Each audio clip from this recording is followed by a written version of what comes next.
sometimes when you meditate, you are very silent already. Yes, but sometimes there are some self-chattering. Yeah. So verbalization. I thought there's thoughts, so I just say, okay, relax. Yeah. But sometimes the Dharma will come. I mean, maybe. I know. It will trigger off. It will say. No, it will let you understand certain things. So the chattering thoughts, is it from the mind? It's not really chattering, because when you are aware, mindful and silent, a lot of things can happen. Then most of the time there is clarity at that time. Then you are like recollecting or reflecting. Then when you recollect and reflect, all of a sudden it can trigger an understanding. But that one is not awakening and cessation. That one is like all of a sudden it triggers off an understanding. But it's not the penetrative awakening to the three characteristics. If certain Dhamma appear to you, then you understand. Like last time, mostly it's Bhakti's teaching. Like last time when my heartbeat here, I was aware, silent.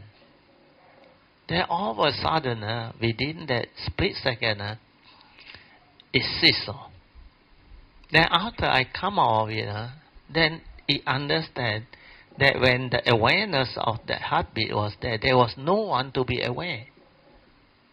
Then he know you, he know me inside that. It just, everything is like nature's law. And so on. This form and mind, it just function naturally. Like the breathing, the heartbeat, everything is just function naturally. There is no mind trying to control or trying to know or trying to understand. The awareness is with it. It will trigger off and you will understand. That is very deep one, because after it happened, you are very clear about the anatta. In 1 second, there, according to Abhidhamma, you can have 70 thought moments. Not 70, billions. I mean, for our billions. kind of billions of consciousness can pass by. No, because you are not at that level. So they talk about thought moment. Thought moment means thought. Understand not? Thought, then it can be divided into 17 thought moments. For one thought to form, there is 17 thought moments. But at the moment of death, the 17 thought moment become less. They call it the death consciousness. So a lot of things about mind you cannot understand. When it comes to the thought, everything is very slow. But when it comes to consciousness, that split moment, like the Buddha called it the flash of a lightning. Within the flash of a lightning, billions of consciousness has already passed through. Because this one is very, very fast. You can never understand this until you have realized cessation. When you have realized cessation, when you come out of it, then you will understand what this is. Because the true mind is different. The true mind is the oneness nature. Simultaneously, it is one with everything. That's why within that moment, simultaneously, billions of consciousness can pass through. So that one is the unconditioned, very difficult to comprehend. So when that mind goes through that cessation, realize the unconditioned, which is the nibbana or enlightenment, that transform that wing, the form and mind. After it come out from that cessation, that form and mind will retain all the understanding. Because this form and mind, when the cessation happens, it is part of that awakening. So during that awakening, the form and mind is connected. That's why the form and mind will know how it went into cessation and how it come out of cessation. But that part, that cessation part, the form and mind cannot explain to you because it's beyond thought, beyond mind, the unconditioned. He cannot use word to explain to you, to describe to you. He can use word to try to express it out in worldly term so that you can have an idea of what this thing. But whatever that is described is not that thing. So that's why that enlightenment state is beyond thought, beyond mind, cannot be comprehended by human being who uses mind. You can never. You need to initially realize that nature, then meditate to develop the wisdom. After you connect to your true mind or realize that silent mind, that is just the beginning of true meditation. Then after that, you need to develop the stability of wisdom, the direct seeing, the awakening, the understanding. Then contemplate, reflect until very, very stable. When this understanding becomes very stable, then it will prepare you to receive truth, to awaken. That's how it can happen. It's not immediate. Some people, when they come this life, it's like very fast they awaken. But it's because in the past they have cultivated. Then when they come, they need condition to connect. Like the Buddha, he need to wait till that night underneath the Bodhi tree to connect. Then when it connect, he inherited everything. Sambhogaya Kaya, the spiritual nature, come back to him. Then together with the functional body, Nimana Kaya, it transformed into the Buddha, Dhammakaya, that speaks the Dhamma. So like my nature also same. You had to wait till 1989. When it go through the cessation, then it connect through, then it awaken. Then after that, I started inheriting from my past. There are a lot of things that I never done this life, I never learned this life, I never heard before this life. But my nature understand straight away. Why? Because of that condition. When it connect, when it went through that cessation, then it start to inherit that spiritual nature. So this spiritual nature is different from your karmic nature. Karmic nature, the moment you come, you are born of it. Like the Buddha said, we are all born of our karma, heir to our karma, conditioned and supported by our karma. We are what we are because of our karma. So that one is karmic nature. Okay? So this one also, every life you come, segmented life. Every moment from the day you are born until you die, technically, they call it die. Summation of all this, life after life, all the segmented life, they become the karmic nature. Okay? But spiritual nature is different.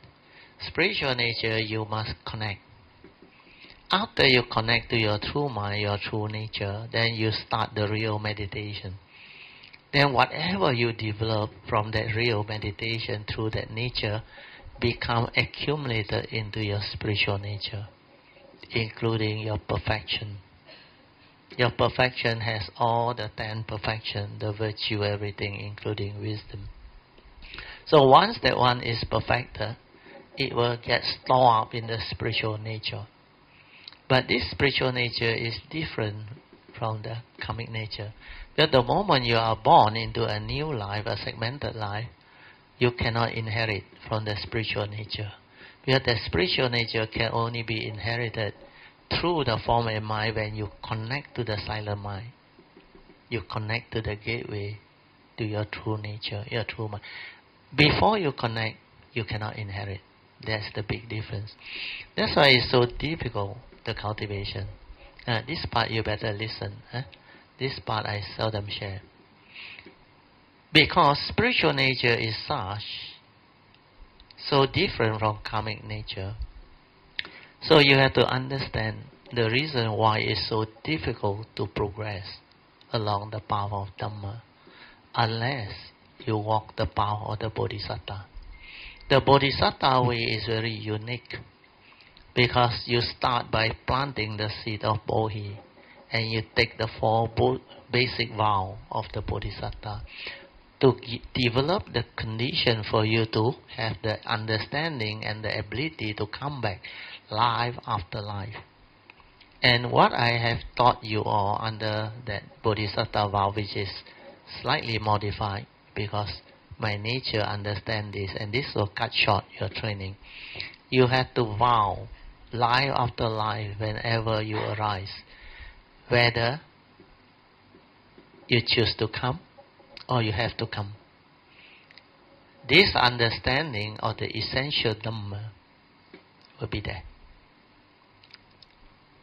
So when you make this aspiration and vow, whenever you arise, you will have the causes and conditions to connect very fast, where you have planted the seed of Bodhi with great faith, sincerity, and understanding. Then you have cultivated for so long, you have persevered. So every time you come as a Bodhisattva, you will connect early. You will connect early. That's why this life, when I reflected and recall my life, actually is already everything prepared for me by my nature. This form might just come, accord and flow. Then everything just unfold. Technically, I don't have to do anything. But I still have to wait till the age of 35 before I connect. Exactly like the Buddha underneath the Bodhi tree, 35 years old. Actually, 35 years old considered early already. Most of them, based on what my last teacher told me, by the time they realized the gateway, the silent mind, they would have been at least 80 years old. Most of them. But for sainthood, enlightenment, no need so long. It can be very much faster. But to realize that gateway, to connect, to inherit this from your spiritual nature, that one is not easy. That's why sainthood way is relatively easier, a lot more easier. But sainthood way, you finish, understand? So even if you become Arahant, if you don't take the Bodhisattva way, or you don't have the condition to go the Bodhisattva way, then you just end. But for those who have the condition, when you go the Bodhisattva way, you become very different. That's why the cultivation is so long, aeons and aeons and aeons. So when you understand this, you will see the importance of the Bodhisattva vows. You will see the importance of the miscellaneous vow and how you must prepare yourself to have all those conditions. Even affinity with great beings is also very important. You have to seek their blessing, protection, and their guidance life after life. Then you have to cultivate affinity. That's why you chant, you recite, then you pay respect, then you go for spiritual trip to cultivate affinity. Then when you progress along the power of Dhamma, you develop your own understanding, your nature shine forth, then you do the work of this great being. You also will have the condition to have students or Kalyanamitas who will also come to you. Then you will know why they are here, because of different conditions. So like my wife just now said, because this life is not by accident. You can come into contact with my nature, and we can be Kalyanamita, studying this teaching together, walking the power of Dhamma together. It's not by accident. It's your past affinity, your condition and affinity, the triple gem. Different people come with different conditions, but most of you come because of Kuan Yin, affinity with Kuan Yin, and also quite a number of you have affinity with my nature. To understand this is very easy. You look at this life. Initially, you don't know who I am. You don't know what my nature is. then later only you come to know. But after you come to know, because since the day Yun Chan requested me to come out to share 2004, it has been 15 years. So over these 15 years, especially the last few years, the last 8 to 10 years, we share a lot of things. We have a lot of things together. Not only spiritual trip, our weekly classes, our monthly house dana. Then we also have our activity, our sharing, our spiritual trip, and many other things. Then some of you personally know me. Then every year you come visit me. Sometimes you make offering. Sometimes you invite me for dinner, for lunch, or whatever. Yeah. So all this, not only this life. If this life you can do this, there is a possibility that in the past, many of you have also known my nature. At that time when I arise, then maybe that time you ought to know who I am. But you all have done certain goodness, wholesomeness, without you knowing. Then my nature will know how to send the pure wish and the blessing. Then during the sasana, like this one, you will have the condition to come, and because of those affinity, and sometimes you make the request, the vow, the request, and all those things. And sometimes because of the pure wish, you will arise, then you will come. Yeah. Then during this sasana, the teaching will be easier to understand, easier to develop. That's why this window is very important. If you miss this window, it is going to be a very, very long wait. Then this window, make full use of what you have learned, what you have developed. Make aspiration, make strong vow, plant the seed of Bodhi, then go through the Bodhisattva vow until it becomes a part of you. Then determine life after life when you come. You are going to have all this right view, right understanding. Especially the essential Dhamma of the Buddha. The two aspects of the five aggregates of form and mind. Then all the essential Dhamma. Rupang Anicang, Rupang Anatta.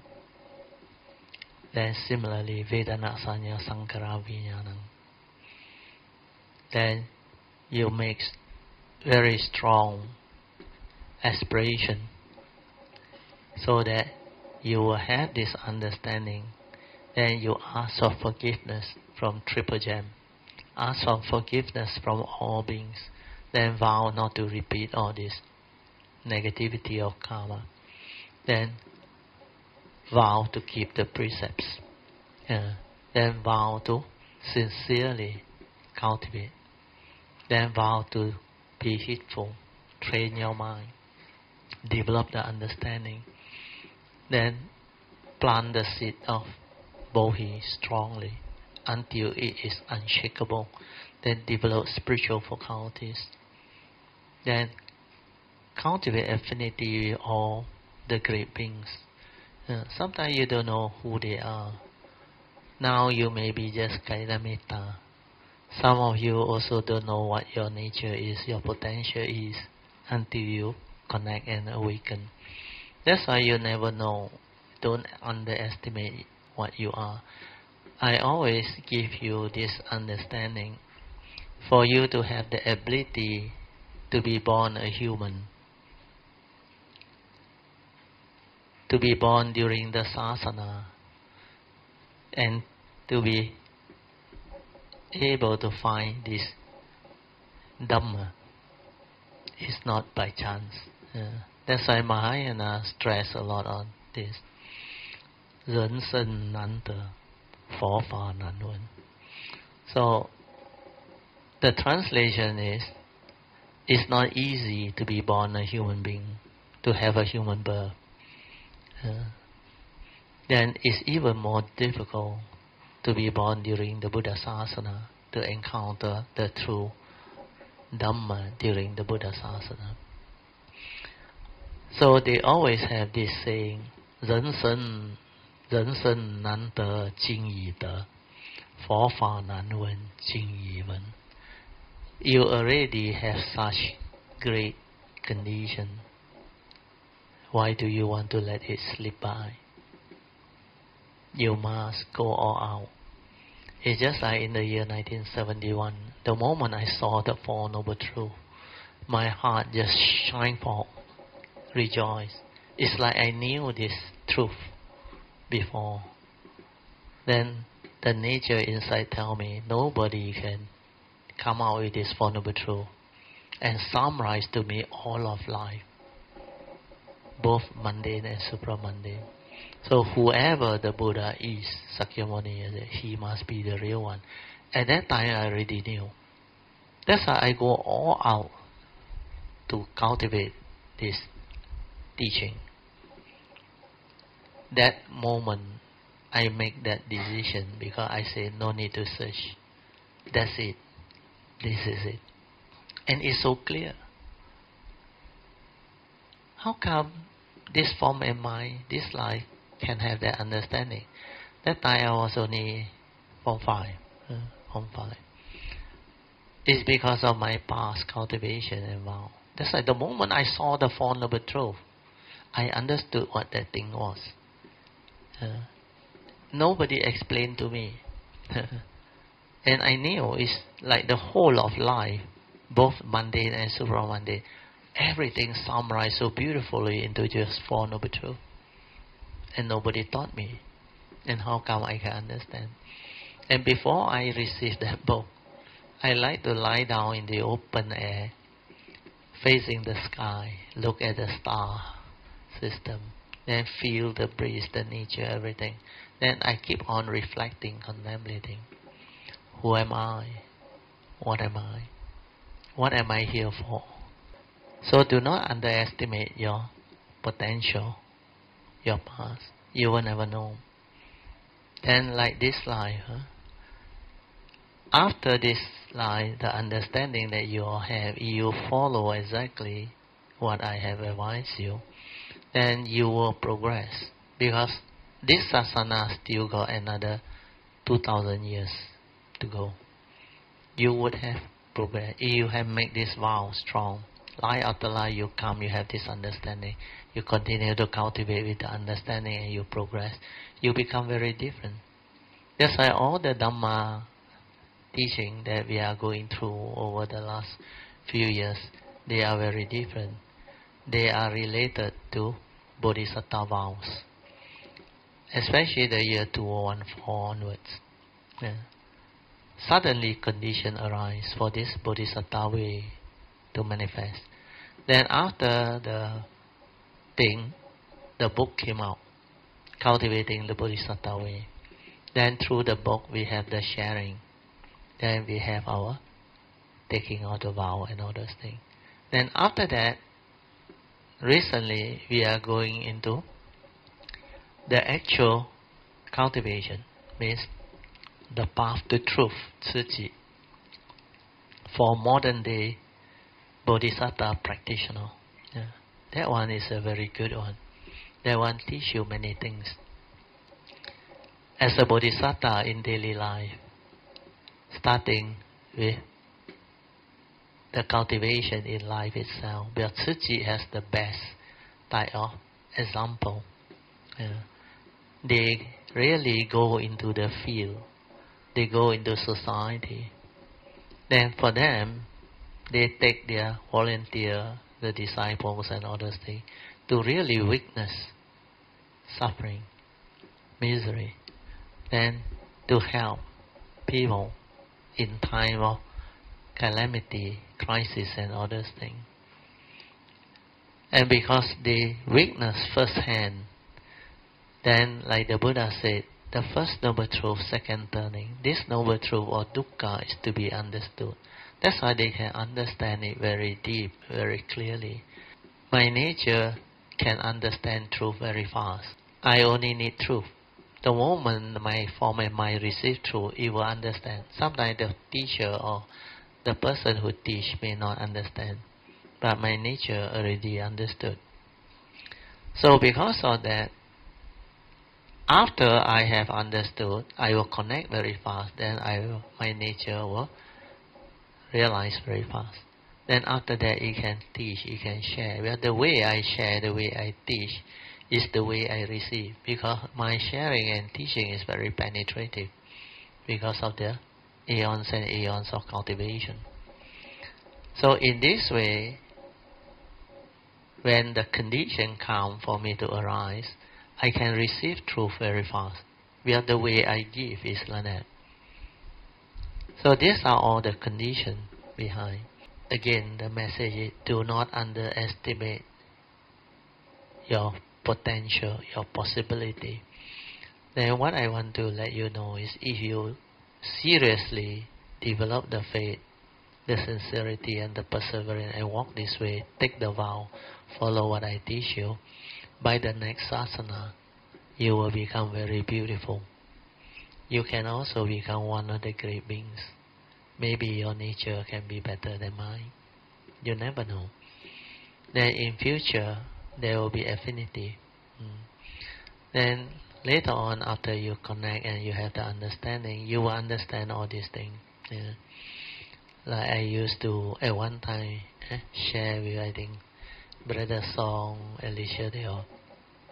I say, just like this life, you may not know who am I, what my nature is. Or some of you may not know your potential. Let's say, after very, very long, then these natures being become like now the famous, the four great beings. You know what are the famous four great beings or not? Kuan Yin, Bodhisattva, Manjushri, Bodhisattva, foremost in wisdom. Kuan Yin is love and compassion.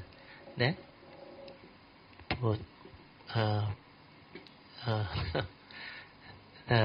Pusen, Bodhisattva. The Pali name is what? Samantra Bhadra. Then the Earth Storm Bodhisattva. These four great beings. So you all visit the way places like Kuan Yin, Buddha, Sun, and all those things. Let's say in future, this nature of mind, let's say, also become famous in the next sasana or what. Then you people come, born during sasana, you also go there and visit. Then you know what happened. Like Mimi and Utai-san cry like anything. Then Song cry at Hermes-san. It's because you have affinity at that time. When they come as lay people, you don't know. But you are close to them, understand? No? That's why when you are there, you cry, because then sometimes they will know, you are back. Mean long time missing. When the sasana is not around, you have gone lost. And now with the sasana, you are back. Don't wait till like that. Then too bad. So, then that time say, how come? I cry. Then some of the new one never cry. Nothing happened to me. But then if you have been like this life, we were so close, understand? We share Dhamma almost a few times a week. And all this understanding now with the civilization, the books are there, the transcript are there, the video. That's why you must thank all those who help out. See on all the recording, all things, for the condition for you to have all this type of beautiful things.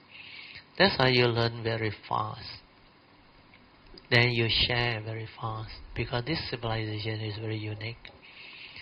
The last 40 years,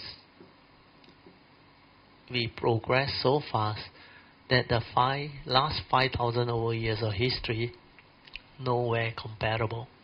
Do you understand? For 5,000 over years, our Earth civilization hardly progressed. 40 years, just the recent 40 years, we progress so fast. It's because of civilization, evolution. So with this condition, you better make full use of it. then learn. Because now with the internet, with all this media, your website, everything, you can learn very fast. You can develop the understanding very fast. Then vow. Aspire strongly, adhitan. Invoke power of merits. You know what is sai lang or not? Like you play poker. By the power of whatever merits and wholesomeness that I have cultivated since the distant past until now, may arise the causes and conditions. This is sai lang. That's one shot all since the distant past until now. You vow. That's how it becomes very strong. Then with the faith. And this one, because it goes deep into your nature, you plant it with understanding, sincerity and faith. That's why it will go in very deep. The Bodhi mind. The Bodhi seed will nurture, and that Bodhi mind, when it comes, it will move. Just like this line, this segmented line. That Bodhi mind inside there move. That's why my nature just echoed and flow. I didn't do anything. Even the family that I supposed to be born from, my nature already chose them. And the timing also after World War II, when the education system is there, everything is already set. So have faith. Okay? Determine strongly. Then don't worry. Your nature will become beautiful. Actually, as far as you are concerned, you don't have to worry. But don't be complacent after I say this.